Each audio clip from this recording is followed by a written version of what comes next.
Hey everyone, video number 3. Not gonna lie, I'm really excited about the feedback that I've been getting so far, and I just want to take a second to say thank you so much, and I really do appreciate you taking the time to spend watching me and listening to me and just learning a bit about me.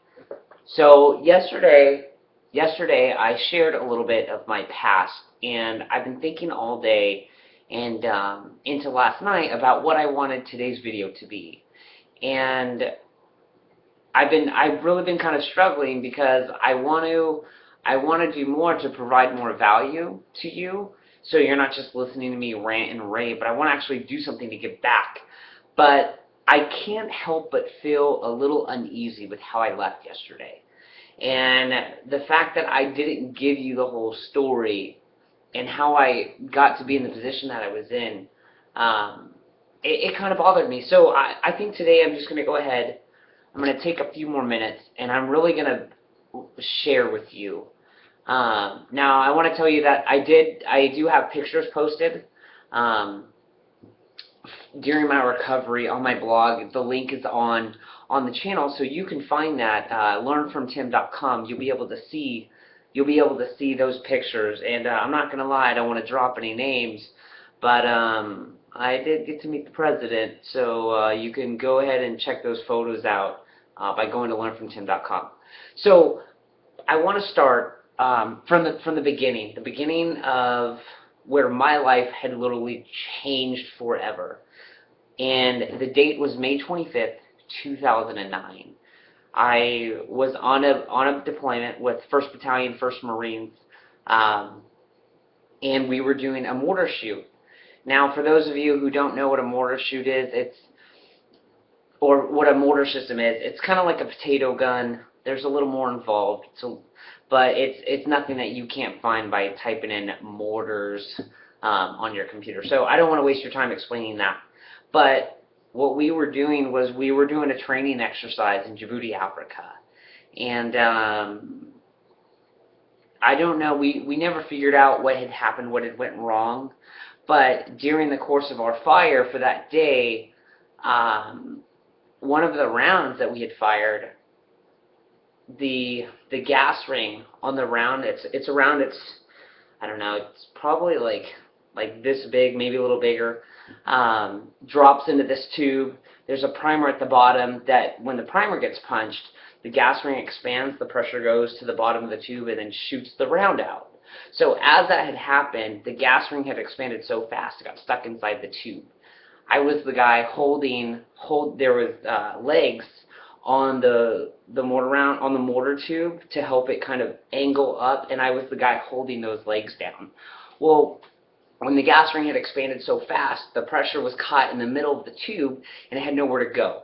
So the only place it went was out, and the tube had exploded. And I had taken shrapnel from my waist up to my neck.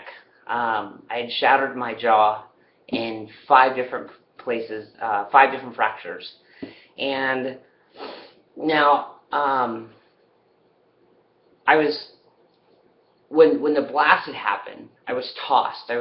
Probably, I want to say somewhere like 5 feet up into the air and maybe about 10 feet out. And again, I was in a kneeling position, holding this thing. So to go 5 feet from a kneeling position was, pretty significant of a toss. It's kind of like somebody just had reached down from the heavens, picked me up, and tossed me aside. It was crazy. It happened so quick that by the time I hit the ground, I don't remember if I had stood up or if I tried to get to a knee, but I just remember like rolling over and being on my back, and I was in so much pain. I can't even describe to you, because the saying is that the body doesn't remember pain, you remember it hurting, but to the intensity of which you remember, your body just doesn't kind of retain that information. But I remember screaming, and I was screaming for my life.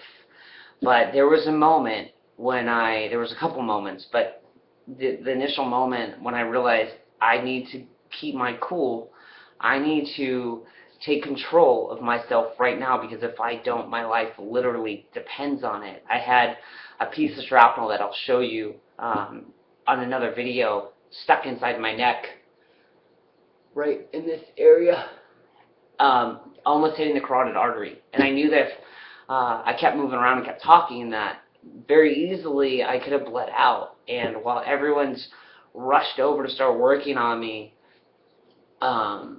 frantically trying to save my life, they're trying to tell me to relax, and that's the only thing that I can do, is I can only try to, as comfortably as possible, take a deep breath and just internalize that if I don't calm down, I'm not gonna make it. I was, thinking of friends and family back home.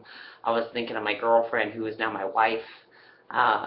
And I had even reached out to a buddy who was there. I said, let her know I love her. I don't want this to be the end, but just let her know. And that moment, it's almost like it's a movie moment. But I knew like, I gotta pull it together. I can't start thinking like that. And so during the course of everyone working on me, 2 vehicles were sent out after me. I think somewhere like around 8 guys were in those vehicles, and both of the vehicles got into accidents on the way over. The details of how those accidents happened, I'm not too clear on, but I do know that there were injuries involved. So delaying my process, my medical attention even longer, because now the people who were coming to save me, to help me, had been in an accident and needed help themselves. And so from what I remember, I was on the ground for about an hour and 40 to 45 minutes, bleeding and just being kind of consoled by my peers who were there, who were trying to take care of me and trying to keep me calm. And I remember they had to walk me down this hill, and I remember hearing my buddies grunt and groan because they're carrying me on this stretcher. And all I'm thinking is, dude, don't drop me. If you drop me, this is gonna hurt so bad. I wasn't even thinking like, hey, if you drop me, I'm gonna die. And it was like, this is really gonna hurt, because I could hear how much they were struggling, but they're like, don't worry, we got you. And I'm saying, don't drop me. And so it's, looking back now, it's just kind of one of those things that you're like, oh, okay. And they had loaded me up into this truck because they were trying to keep me out of the sun. At this point, they knew that they had a helicopter inbound coming to get me. And as I'm laying in the back of this truck, all of a sudden I feel this warmth coming onto it's touching my ears, and it's coming behind my head. And what was happening was that I was bleeding from my neck so much more that it was just filling up around me. And I at this point, I'm like, okay, this is it. I'm not gonna make it. Like, it has been a long time. I am in so much pain. My body is aching, and I really thought I wasn't gonna make it home. And I'm like, okay, you know what? Like, I'm okay with that at this point. I've kind of made my own peace. I have gotten to do the things that I've gotten to do, and you oddly start reflecting back on all these things. And I noticed, looking back looking from this point, looking back, I had never really thought about the things I didn't get to do, because so many times I had actually made the decision to do the things that I wanted to do when I wanted to do them. So as I'm laying there thinking the possibility that I might not make it, there's not too many, I don't have any regrets. I don't have anything that I didn't get to do that I really wanted to. There's a few things on my bucket list now that I do want to do, but at that point I was good. I was ready to go. And so the helicopter finally comes in, and I remember getting loaded up onto this helicopter, and now my arm had taken a little bit of shrapnel into my hand, but the percussion of the blast had made my elbow get so swollen. It was probably, I remember, being the size of a grapefruit, but again, I don't know. I was under a lot of stress and stuff. So, but I remember being so big that one of the medics on the helicopter, as he would squeeze by me in between the 2 other gentlemen, he would hit my arm and it would hurt. I'd scream, but it was so loud that he couldn't hear me. So I'm screaming, and I look over, and one of my friends sees me, and he's like, "Hey, you need to watch out for this guy's arm, because he can see the pain in my face." And so I remember going from the helicopter to, I remember landing, and then I just remember being on this gurney where I'm being pushed into a room, and I see these doors open up from above my head, and all of a sudden here comes this bright light. And at this point, I'm like, I don't know where I am. I'm seeing this bright light. Maybe it's time. I don't know. But I had made it to the operating room, and they had to perform a couple different surgeries just to clean me up and get everything going. But I had went from the emergency medical facility in Djibouti, Africa, to Landstuhl, Germany, where there is a huge military hospital. And there I remember having these dreams. It's so weird that I remember waking up in a room, and I had seen all these like the cafeteria style tables, but they were made out of wood, and there were people in like in nursing outfits from like the 40s and stuff, like you would see in an old war movie. All the ladies were wearing that, and the guys are dressed in like the doctor jackets. And I don't really, I mean, I was on drugs at this point, so who knows what really was going on. But I had spent a day and a half there, so they can help stabilize me. And then I remember flying to Bethesda, Maryland, before the Bethesda was integrated to the, I think it's the National Naval Medical Center or something like that.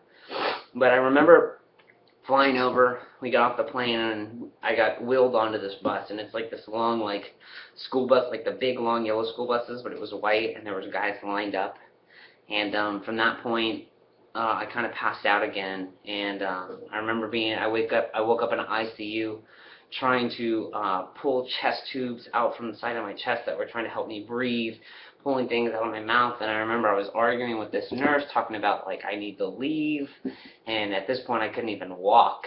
And now I'm at my final destination for the time being, and I remember just waking up a couple different times trying to figure out what was going on, to kind of catch my bearing.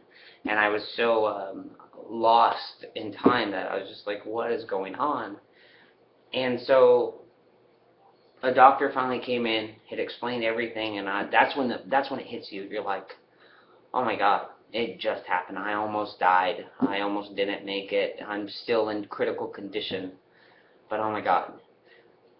And I think just from the thought of that, I had passed back out, because the next thing that I remember, I guess it had been like a day or something, I remember waking up to see my family come into the room, and the first thing that I remember from that was my girlfriend at the time, now my wife, coming in, and as she's walking by the foot of my bed, I had cracked a joke at her, like, hey, no peeking, because I'm in this gown, I'm laying, and my feet are kind of kicked up.